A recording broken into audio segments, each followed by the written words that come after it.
goodness. Thank you. Thank you so much, Michael. I really appreciate that. Thank you to everybody. Thank you for your practice. Thank you to Thomas for starting us out in a beautiful way. And I think we may find our way back to Rumi, actually, if we're lucky at the end of this. I want to start with a poem, if that's all right. I think I'm the host here, so maybe I can, shall I? Mary Grace, You're co-host. I'm co-host, but maybe I'll. You can do everything, yeah. Okay, You want to perfect.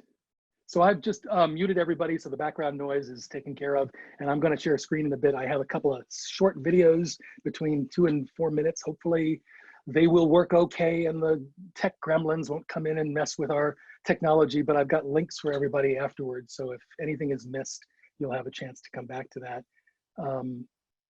But let's start with a poem. This is by Mirabai Bush. Some of you may know this.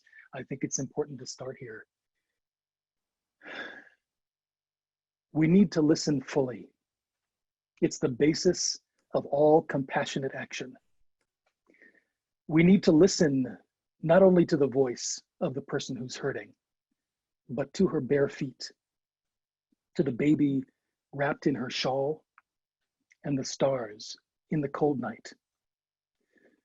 Such full listening helps us hear who is calling and what we can do in response. When we listen for the truth of the moment, we know better what to do and what not to do, when to act and when not to act. We hear that we're all here together and we're all we got. So thank you to Mirabai Bush. Thank you to all the teachers and all the wisdom keepers, all the folks who have supported and inspired and provoked us along the way. I really want to thank you all for your practice, for embodying compassion the way you do, for this beautiful circle. I want to thank you to the organizers. Thank you to Mary Grace for making it possible, and particularly to Michael. I think there's a story here, and I appreciate so much the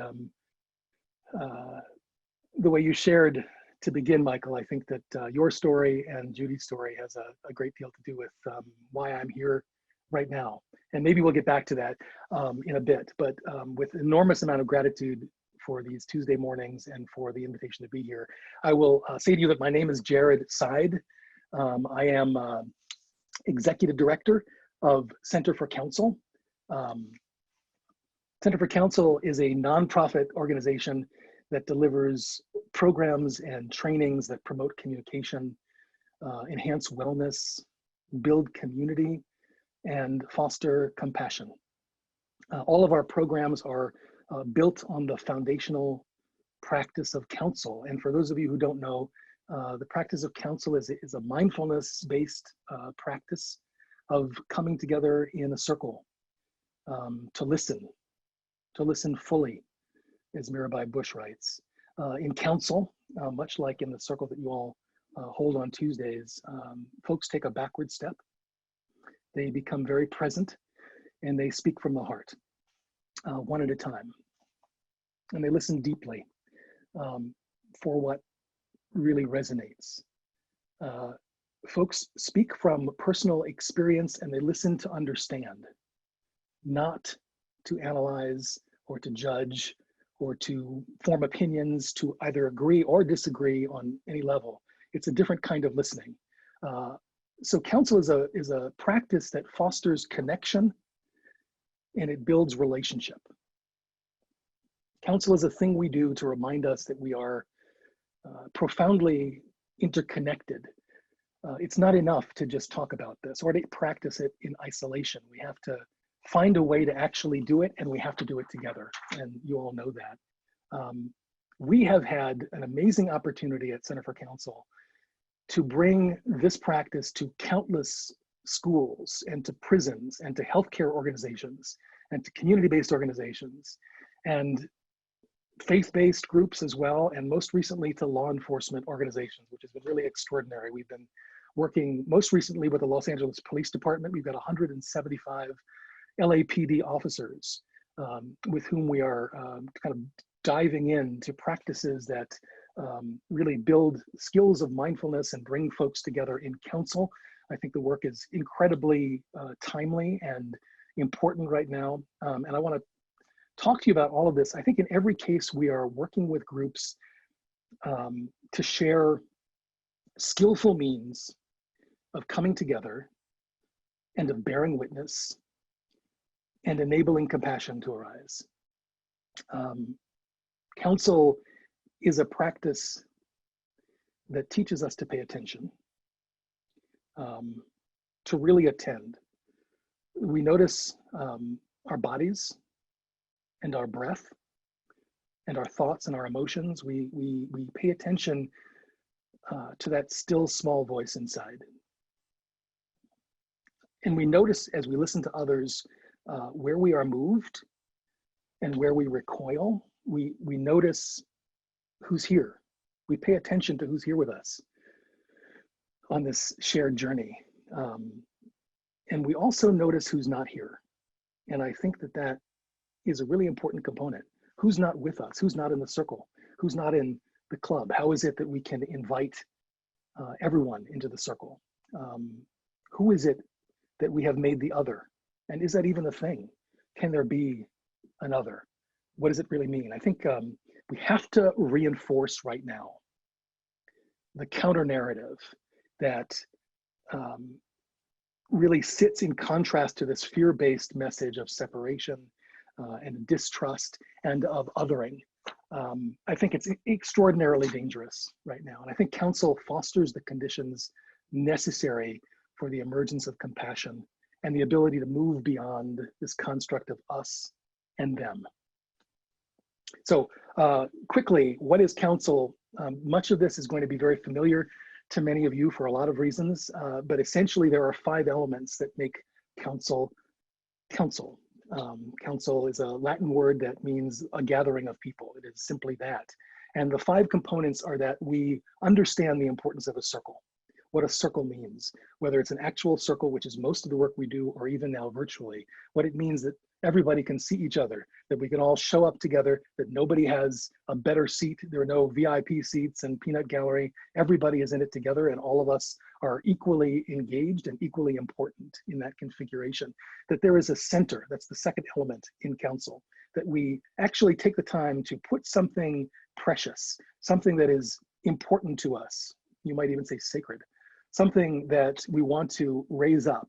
In your case, it might be the purpose statement, the shared values, the thing we're here to do, that is really identified as the center of our circle, figuratively and for us, literally as well. And I'll show you some examples of that.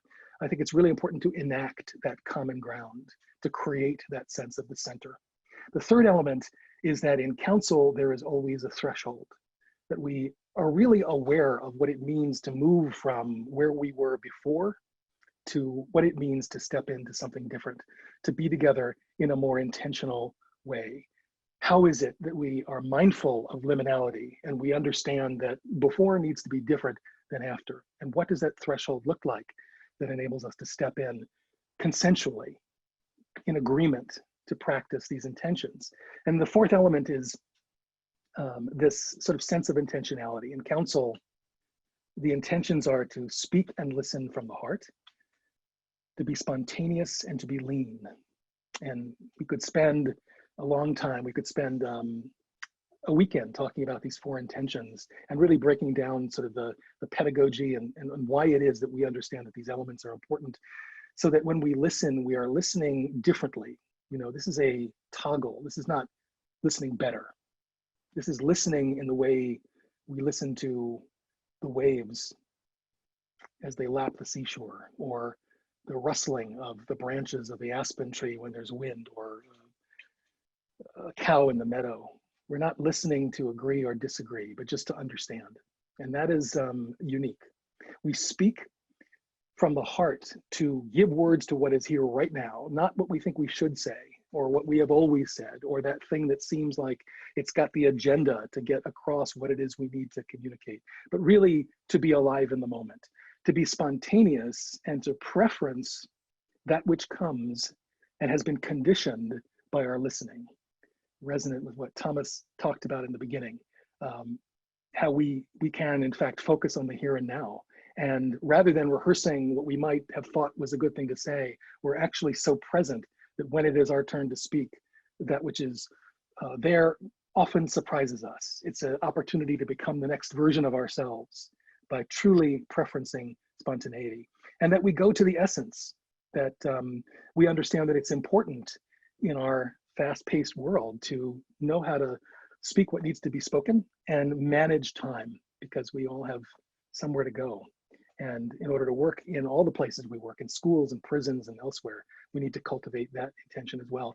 The fifth element in counsel is closure and the ability to step out at the end of this time together. We need to really deliberately understand what it is to take the step back into the world in a way that honors what has happened, that discharges the sort of energy around that, and gives us a good way to sort of armor up and move into the real world in which the agreements that we have made in counsel may no longer exist. And we have found that certainly on the schoolyard, which is, it can be a dangerous place in middle school, but I'll have to say in prisons in particular, things that are said can sometimes be dangerous if they're not held carefully.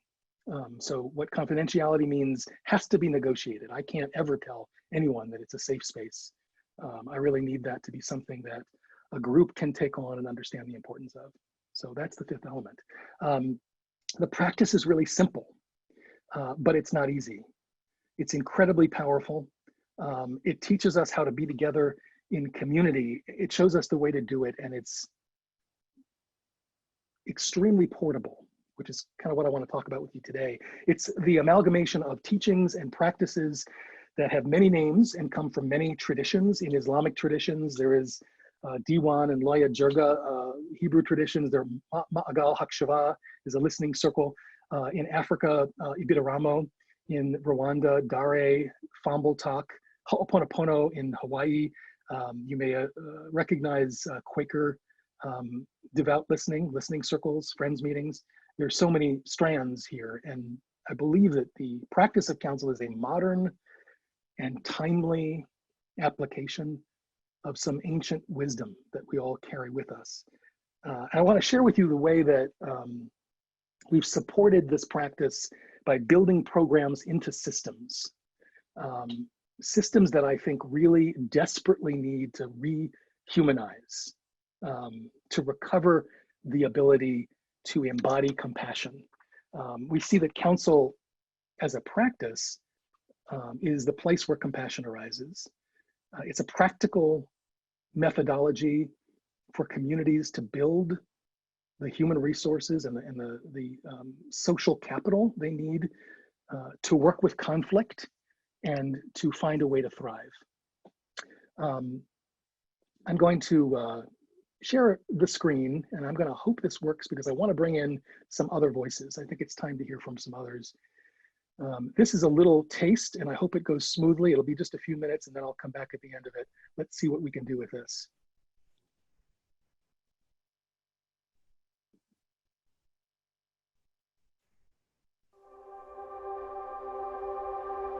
Counsel, it's really hard to explain counsel because it's like when you get involved in it and you're open to the process and you speak from the heart, it just does something to you.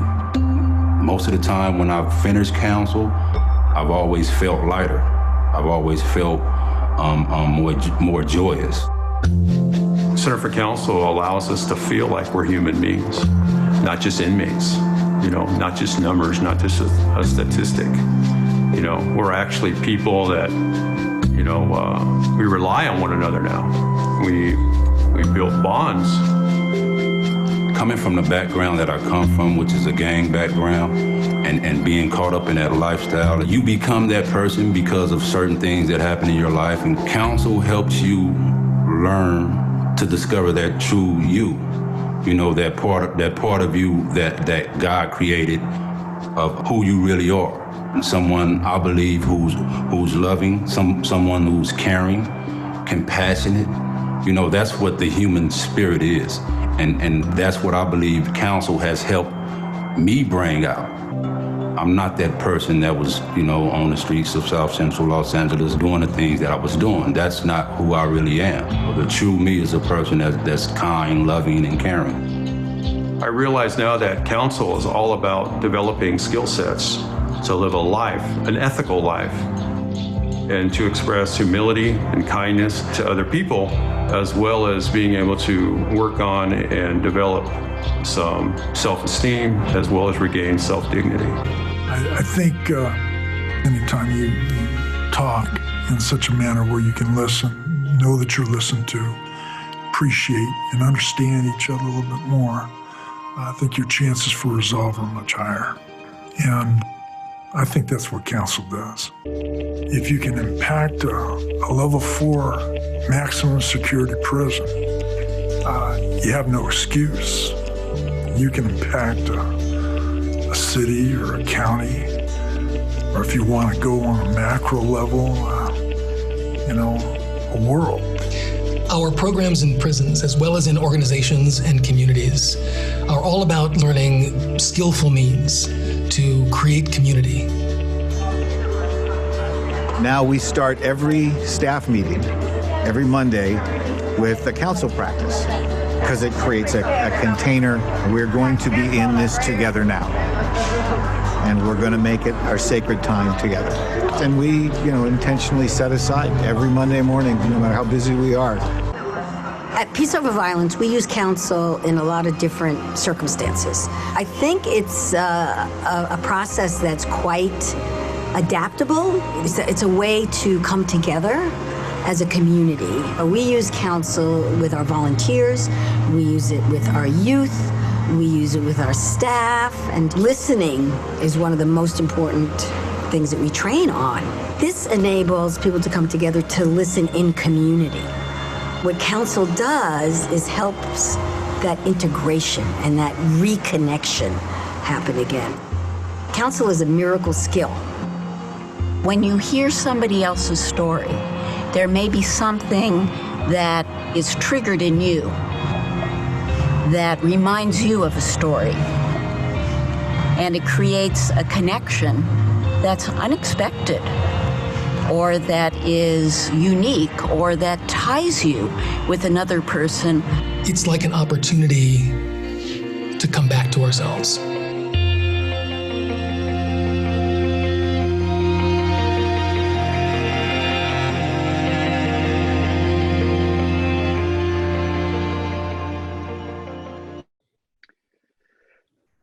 Gosh, I hope you all had a chance to see that. I'll send you a link if you need it later. There's some wonderful voices that have been so instructive in understanding what the power of this work is and how malleable, how adaptable it is. I want to tell you a little bit of history and then sort of move into how it is we brought this work forward in the world. Center for Counsel grew out of a place called the Ojai Foundation. The Ojai Foundation, many of you may be familiar with. The founding executive director was Joan Halifax. Joan Halifax, if you don't know, was a protege of Joseph Campbell, was a medical anthropologist, was world renowned for some extraordinary work she'd done studying shamanic cultures and other practices.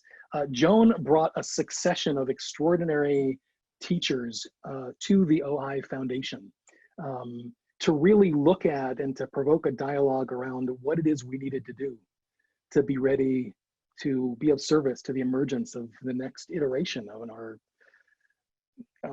evolutionary journey.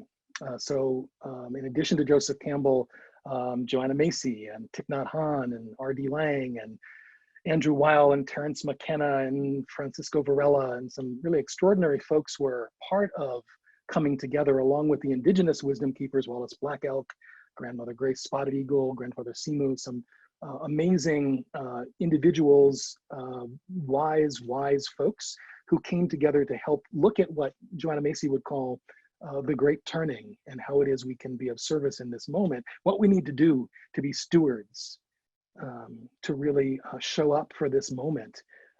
A practice was needed that everyone could engage with.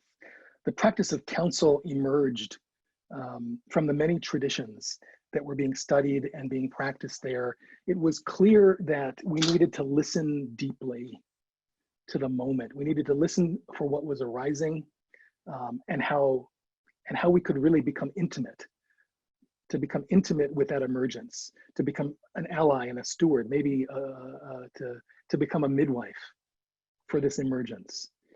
This required that we develop the capacity to listen from the very core of who we are, to listen so deep, to truly open our heart and open our ears and open our eyes and open our will, to open 80,000 pores, as the Buddhists say, to really touch the present moment, to listen beyond knowing and beyond ideas, to be more available to the collective wisdom that is always emerging, and to mobilize ourselves to be a steward of that emergence. So council presents an opportunity, I think, to open to all that is around us as a person, as a community, and actually as a system, with a kind of perspective and depth,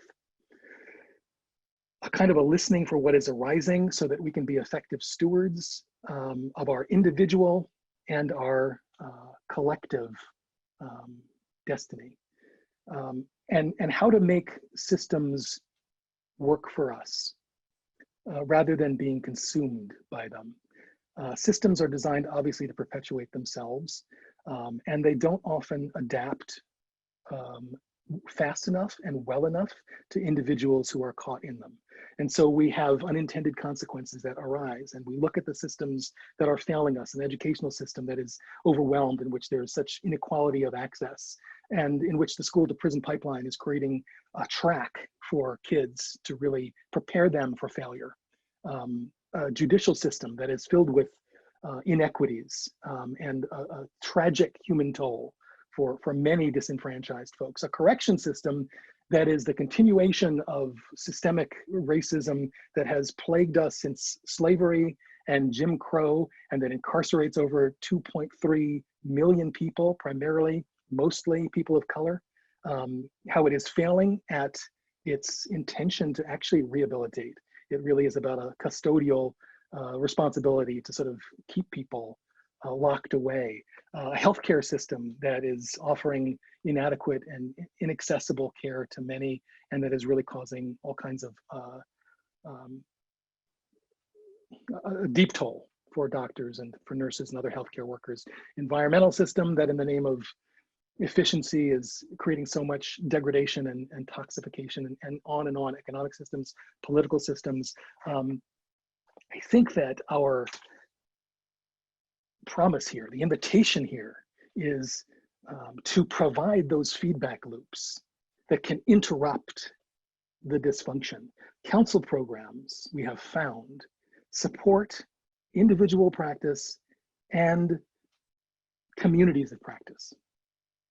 And they help us listen communally to really hear the suffering and the pain points, and to take collective action that can be integrated into these systems. We have to lean in, we have to celebrate together, and we have to become disturbed together.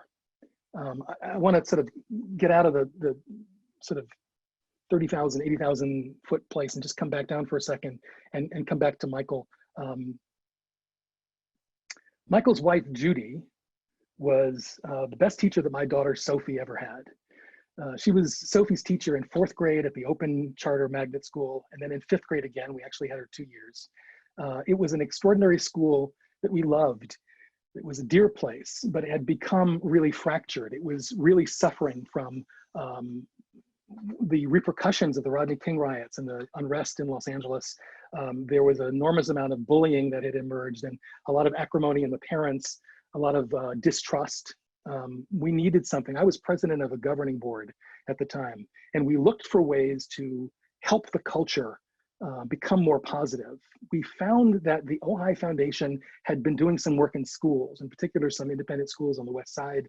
And we asked folks from the Ojai Foundation to come down and train us in this way to come together and find our common values, remember what it was that brought us to this place in the first place. And what happened when council arrived at the open school was so transformative.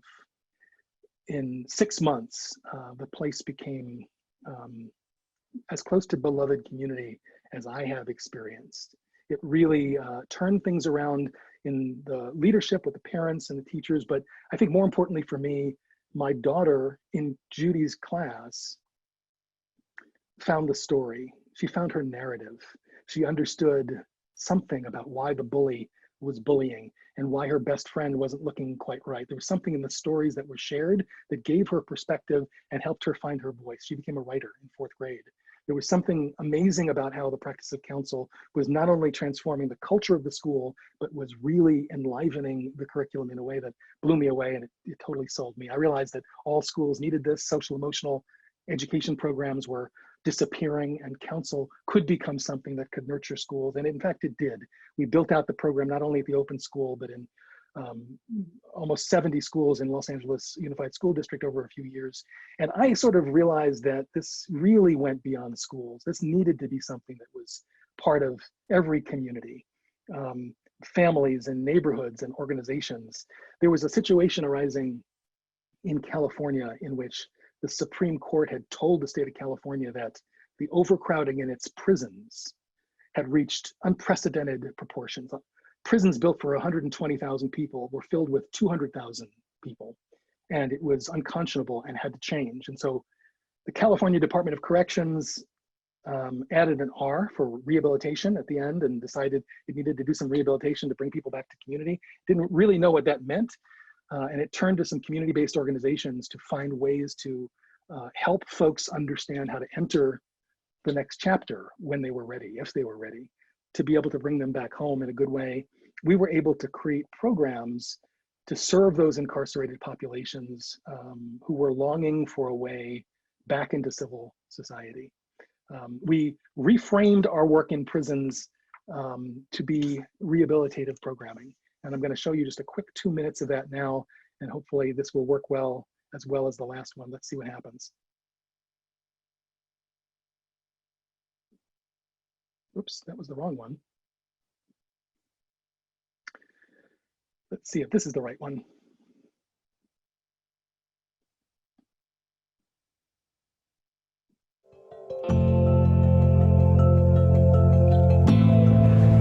I recognize a need for a change, a need to give back.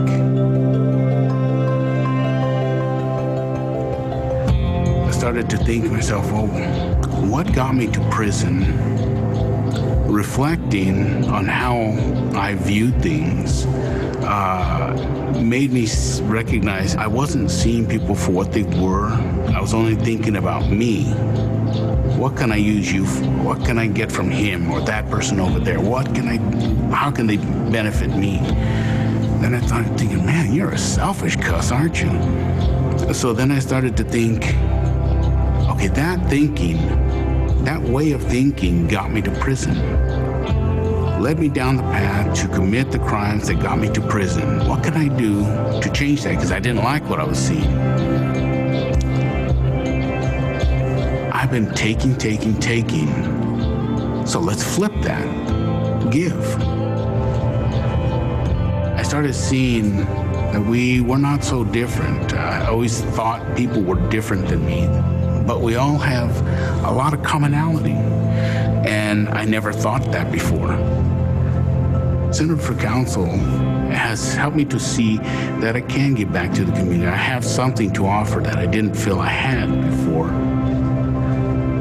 Everybody wants to be heard. Everybody wants to be heard. And soon you got a cacophony of noise that nobody can make heads or tail. So now there's no understanding. And one of the big things that counsel has taught me is one of the major parts of communication is being able to listen. You don't have to agree, but in listening, you give that person dignity. I've actually had members of my family conversing with them over the phone, some after many years of not speaking with them, they recognized something that changed. And they made that comment. He says, man, you've changed. What's going on? And it's hard to explain to them the impact that the feeling of community has on somebody like me. Sorry. don't want to be that selfish cuss that I recognize myself to be.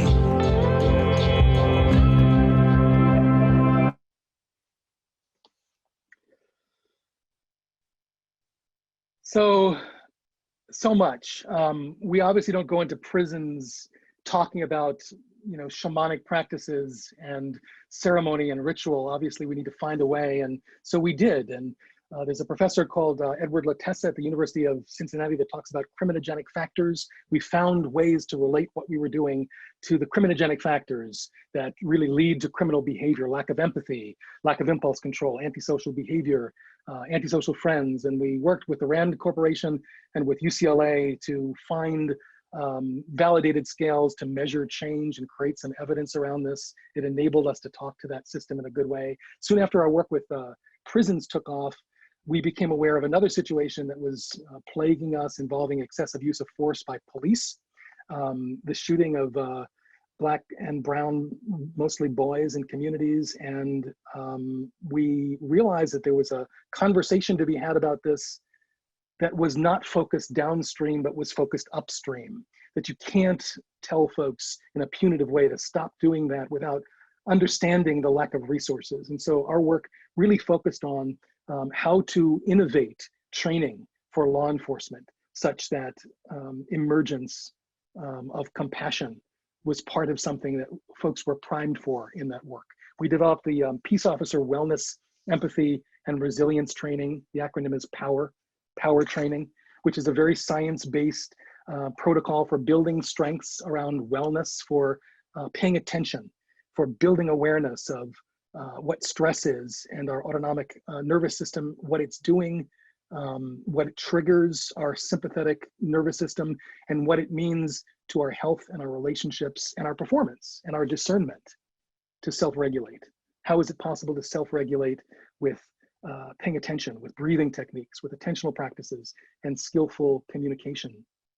The cops have huddles. We call them council huddles, because that's an easier word than coming together in circle for ceremony. So they're huddling up in the LAPD in this way, using the exact same practice, but with different terminology. I think it's also important to understand how overwhelming it is to be tasked with keeping the peace and taking care of chaos. What it means when we always are told that we must have the answer, especially in ways that we're not trained, mental health and substance abuse. Officers are overwhelmed in that position of having to know because they don't know, because none of us really know. And I think the same condition exists with first responders, with healthcare professionals. We actually developed most recently a unit for postgraduate medical education that grew out of the training with officers and really focused on the extraordinary stress and burnout that is really endemic and that is plaguing doctors and nurses, et cetera.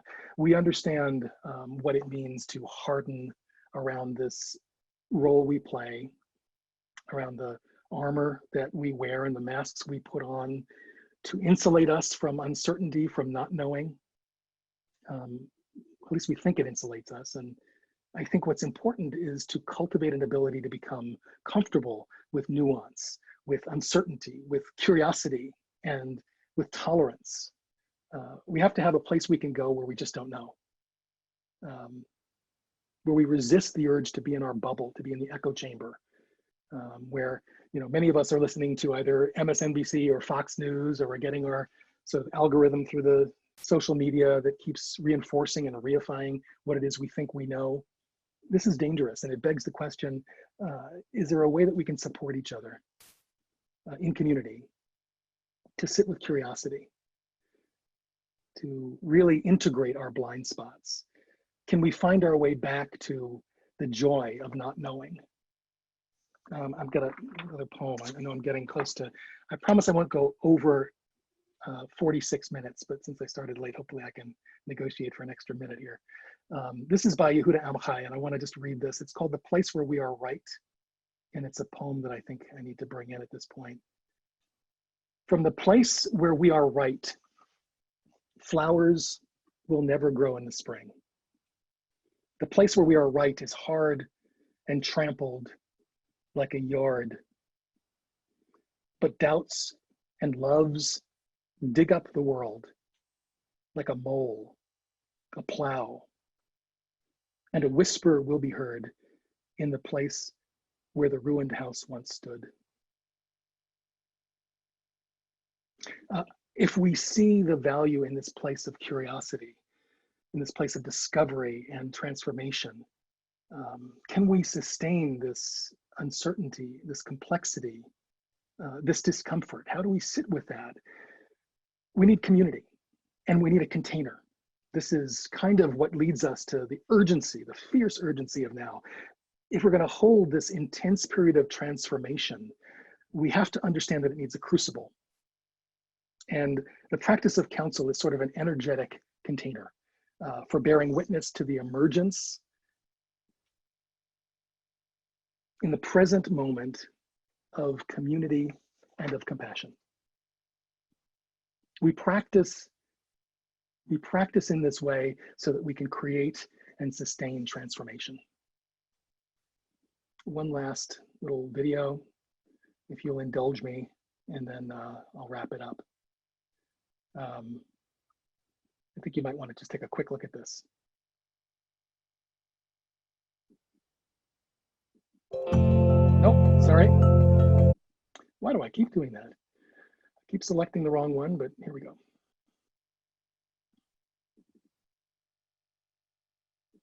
I don't think I've ever been in a room with cops without having a feeling of a need to try to run. Right?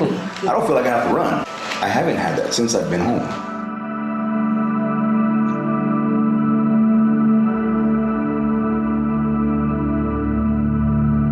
Taking someone's freedom away. It's a very real, serious thing to put someone in handcuffs and take them to jail. It's a huge responsibility. And in this community, it can represent oppression, the history of conflict that we've had.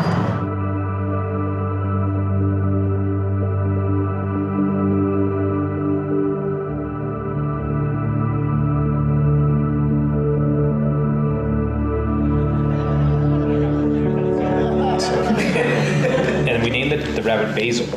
But it was only Basil for like 2 days, so I started calling it Bun Buns, which is so stupid. And everyone calls it rabbit Bun Buns now, and it got huge. And so just knowing that there is an officer that has a bunny named Bun Bun. Like, I wish that the uniform could also convey those beautiful little sparks of our humanity. When Jared was talking about it in prison, about what was going on with the LAPD and just what Center for Counsel was doing with law enforcement, and even the idea of bringing, counsel and having it with inmates and COs. I mean, it was like, wow, like I actually see it happening. It's about the counsel. It's about opening up and being open and aware of new things, because you never know how the person's story is your story. It's amazing to hear the similarities. If we open our hearts and minds, we probably can learn so many amazing things about how we can support each other and make the world better.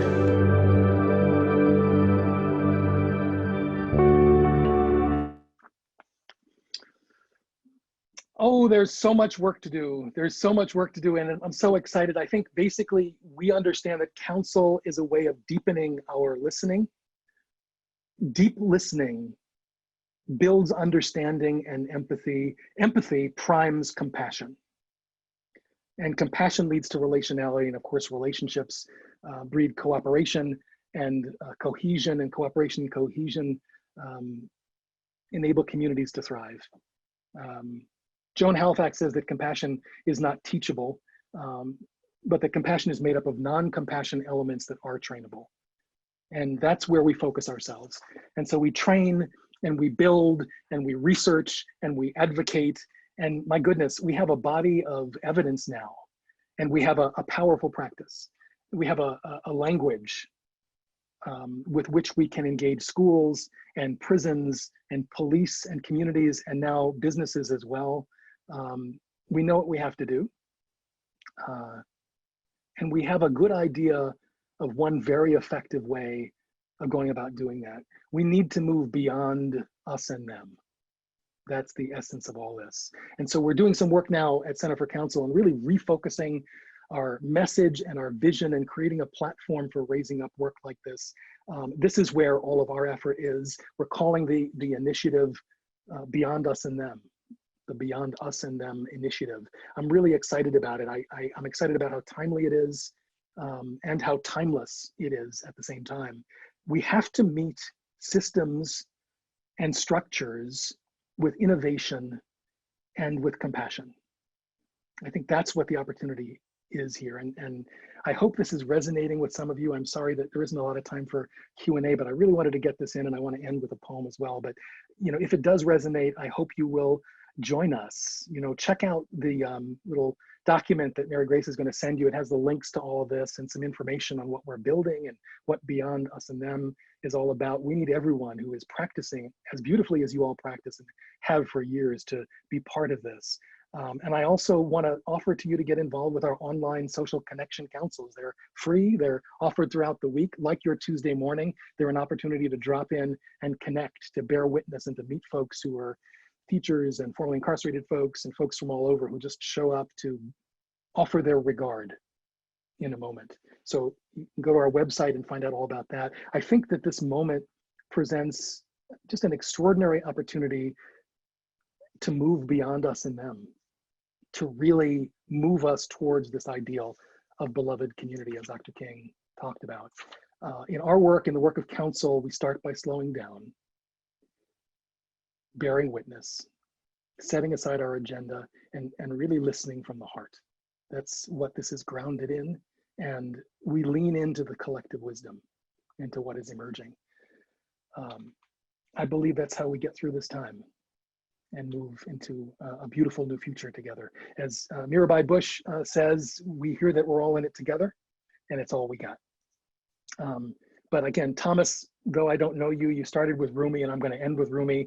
If you all have not read A Great Wagon, I suggest you read it. You're familiar probably with 2 lines from it, but I just want to read a couple more than 2, maybe 4 lines, just to leave you with this, because I think it's a beautiful kind of way to end, and it's so sweet that it sort of bookends what Thomas started with. Out beyond ideas of wrongdoing and right doing, there is a field. I'll meet you there. When the soul lies down in that grass, the world is too full to talk about.